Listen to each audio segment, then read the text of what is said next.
अस्सलाम वालेकुम, क्या हाल है आप सबका। इंशाल्लाह ठीक होंगे, खुश होंगे। रमज़ान की तैयारियों में सब बहुत मसरूफ़ होंगे, क्योंकि मुसलमानों के लिए ना सबसे बड़ा इवेंट आप कह लें या मुक़द्दस एक महीना कह लें, वो यही होता है रमज़ान का। जितनी तैयारी हम रमज़ान की करते हैं ना, तो शायद ही हम किसी और चीज़ की इतनी तैयारी करते हों, क्योंकि हम सब मुसलमानों को इस चीज़ की जितनी खुशी होती है ना, तो उस खुशी का इज़हार मुझे लगता है हम उसकी जो तैयारी होती है पहले वो करने में कर देते हैं। तो बस जी मेरा भी कुछ आज इसी तरह का प्लान था। एक तो मील प्रिपरेशन होती है, और दूसरा होता है कि हमें ना अपने घर को थोड़ा सा रीसेट करना होता है अकॉर्डिंग टू रमज़ान। वैसे तो हर मुसलमान इबादत पाँचों वक्त हम नमाज़ पढ़ते हैं, इबादत हमारी मतलब चलती रहती है, वो तो जितना करो उतना ही कम है। लेकिन स्पेशली जब रमज़ान आता है ना, तो एक स्पेशल जगह को मखसूस करना चाहिए। मुझे लगता है ऐसे कि आपको जब दिल करे आप नमाज़ पढ़ रहे हों। नमाज़ें भी थोड़ी लंबी होती हैं।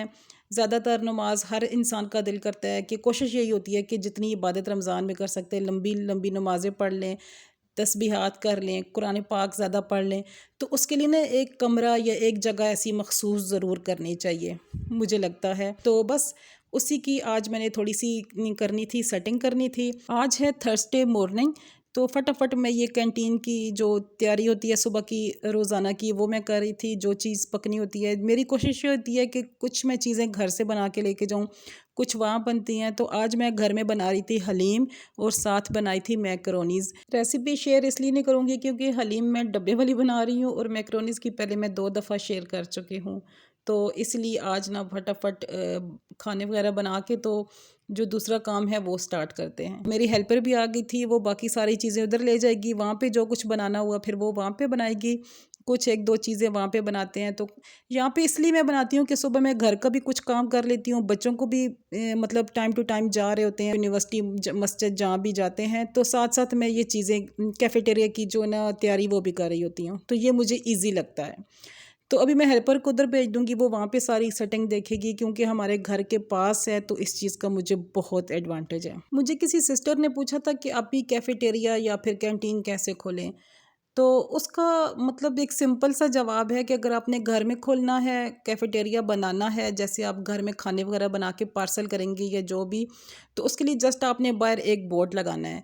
अगर आपने किसी स्कूल या किसी हॉस्पिटल या किसी ऐसी जगह पे खोलना है, तो वो किसी रेफरेंस से इसका ठेका होता है, आपको वो लेना होगा, तो बस आप वहाँ जाके खोल लें। ये कपकेक आप देख रहे हैं, ये घर में एक बच्ची ने बनाए हैं, तो उसने दे के भेजे हैं हमारे कैफ़ेटेरिया में कि आप इसको आप ही सेल करें।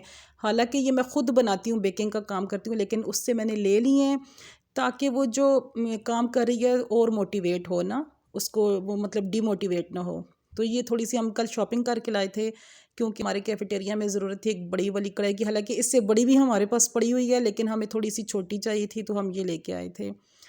हलीम खैर रेडी हो गया था, ये मैं अब सारा कुछ दे के भेज दूँगी, थोड़ी देर के बाद मैं फिर खुद जाऊँगी। तो ये फ़ाइनल उसकी लुक थी हलीम की, ऊपर जो चीज़ें थी वो अलहदा पड़ी हुई थी। तो बस फिर आ गई थी मैं 12 बजे घर, थोड़ी देर रेस्ट किया था, उसके बाद मैंने कमरे की सेटिंग करनी थी। तो मैं यहाँ पे ना ये सामने 3 कमरे हैं, 2 तो हम यूज़ करते हैं, मतलब सोते हैं हम और बच्चे। तो ये एक रूम ऐसा है जिसको मैंने थोड़ा-सा ऐसे डेकोरेट किया हुआ है, क्योंकि ज़्यादा सामान है नहीं मेरे पास। मेरी शादी का सोफ़ा जो है वो ख़राब हो गया, तो जस्ट ये एक सोफ़ा है सिंगल, तो वो मैंने रख के थोड़ी-सी सेटिंग की हुई है। अच्छा, यहाँ पे ना हमारी जान-नमाज़ जो है ना वो बिछी रहती है, क्योंकि जो भी आता है ना जिसने नमाज़ पढ़नी होती है, फटाफट पढ़ के ना तो फिर मतलब आराम से एक साइड पे हो जाता है। नमाज़ जो है ना वो हम एक अलग कमरे में ही पढ़ते हैं, भीड़-भाड़ में हमें पढ़ना पसंद नहीं है। तो अभी मैं इसी रूम की सेटिंग थोड़ी-सी चेंज करूँगी। अभी तो एक जा-नमाज़ बिछाई जाती है ना, ज़ाहिर है रमज़ान में फिर तरावी पढ़नी होती है, इकट्ठी नमाज़ मतलब पढ़ते हैं सब, क्योंकि अगर एक-एक पढ़ेगा तो फिर बहुत देर हो जाती है, और इकट्ठी पढ़ने में मज़ा भी आता है। फिर इस रूम की ना मैं पूरी सेटिंग कर दूँगी। हर दफ़ा मैं मतलब एक जगह, एक घर का कोना ऐसा ज़रूर सेट करती हूँ, जिसमें हम आराम से इबादत करें, इबादत करने में मज़ा आए, एन्जॉय करके मतलब इबादत करें हम।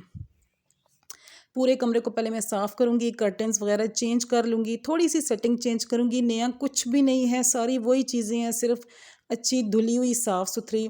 उनको मैं अच्छे तरीके से सिर्फ ऐसे सेट कर लूँगी कि मतलब आराम से इबादत हो सके, 2 से 3 बंदे आराम से पढ़ सकें। तो सारी बस वो मैंने खिड़कियाँ वगैरह साफ़ कर ली थी। खिड़की को सबसे पहले मैंने साफ़ करके इसके ऊपर कर्टन लगाया था, क्योंकि ये गली में सारा कुछ नज़र आ रहा था। शाम का टाइम था, लाइट लगी हुई थी, तो बाहर से सारा नज़र आ रहा था। तो सबसे पहले फिर मैंने ना कर्टन लगाया है। डीप क्लीनिंग कर ली थी अच्छी तरह से। थोड़ी सी अगर इंसान सेटिंग चेंज करे ना, उससे क्या फ़ायदा होता है कि पूरे जो कोने वगैरह होते हैं वो साफ़ हो जाते हैं अच्छी तरह से।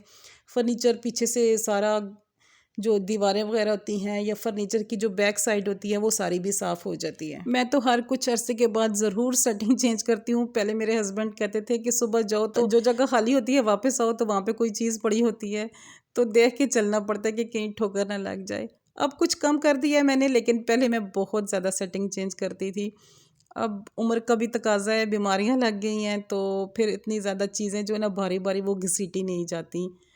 तो खैर यहाँ पे मैं ये सारी चीज़ें पीछे कर रही थी। अच्छा, ये जो चेयर है ना ये मेरी नहीं है, ये मेरी सिस्टर की है, मेरे घर के सामने रहती है, उसने यहाँ पे ला के रखी हुई हैं। तो पहले ये आपको यहाँ पे नज़र नहीं आई होंगी, तो ये अभी इसीलिए यहाँ पे पड़ी हुई हैं। तो इनको मैं दूसरे रूम में ले जाऊँगी, और इस कमरे का पूरा कोना कोना मैंने साफ़ कर लिया था। अब तो मौसम भी चेंज हो गया है, तो इसलिए मैंने जो ये रोशनदान है ना इनको खोल दिया है। वेंटिलेशन जब तक ना हो ना रूम में, तो उस रूम में तो बैठा ही नहीं जाता। सारी दीवारें वगैरह साफ़ करके फ़र्श साफ़ कर लिया था अच्छी तरह से। अच्छा, ये मोप मेरे बहुत काम आता है, बहुत काम की ये चीज़ है। हाथ भी गंदे नहीं होते और अच्छी तरह से फ़र्श भी साफ़ हो जाता है। मेरी बेटी ने चाय बना ली थी, वो यूनिवर्सिटी से वापस आई थी, तो देखा उसने मामा काम कर रही हैं, तो उसने खुद ही चाय बना के चावल गर्म किए हैं। हाशिर ब्रेड ले आया था, बस ऐसे ही ला के रख दिए, तो मुझे भी बुलाया, मामा आप भी आके चाय पी लें।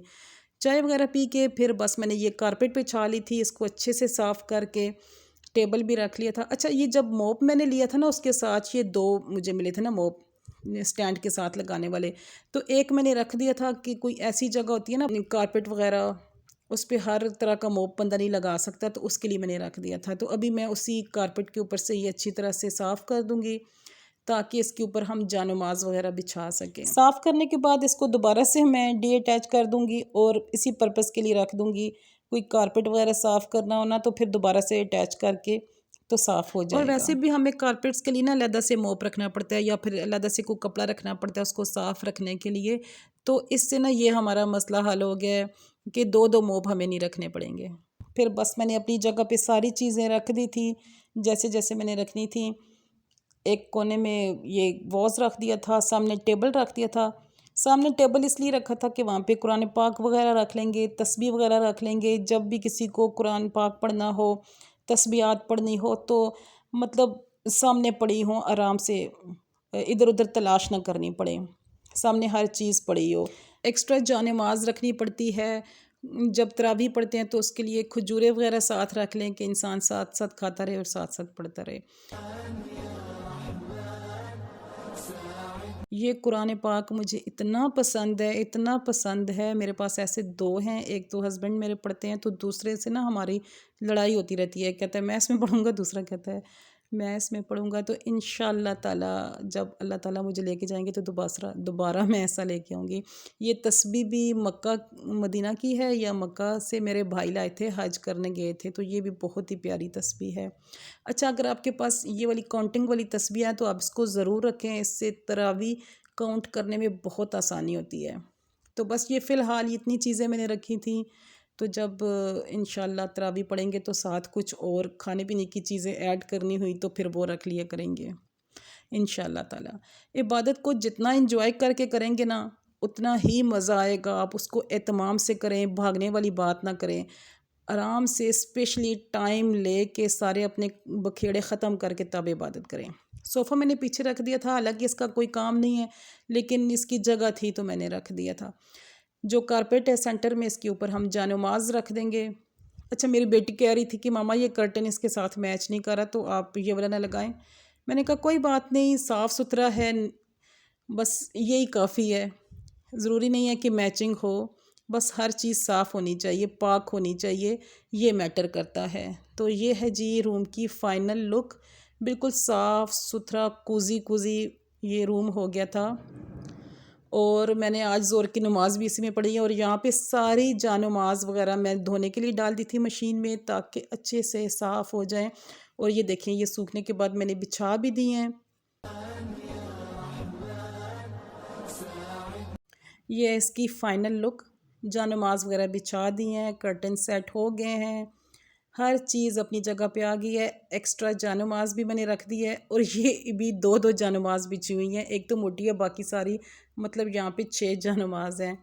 तो इस अलमारी को भी मैंने साफ़ कर था। एक्स्ट्रा चादर भी मैं ज़रूर रखती हूँ, क्योंकि मेरी बेटियों को ना अक्सर ट्राउज़र शर्ट पहनी होती है, तो उनको ज़रूरत पड़ती है। अच्छा, ये वाला जो सोफ़ा देख रहे हैं, ये मेरी शादी का है। मेरी शादी का पूरा ऐसा टॉय फर्नीचर था, पूरा किचन, शोकेस, ड्रेसिंग टेबल, हर चीज़ थी, वो सारा कुछ ख़राब हो गया है। सिर्फ ये सोफ़ा बचा है। जी, मैंने परफ्यूम थोड़ा सा स्प्रे कर दिया था अपनी पसंद का, ताकि अच्छी सी खुशबू भी आ जाए। और हमारा रूम बिल्कुल रेडी है इबादत करने के लिए। इसी के साथ ही हम आ गए हैं वीडियो के एंड में। अगर आपको कोई आइडिया मिला हो तो प्लीज़ ज़रूर बताइएगा। फिर मिलेंगे। अल्लाह हाफ़िज़।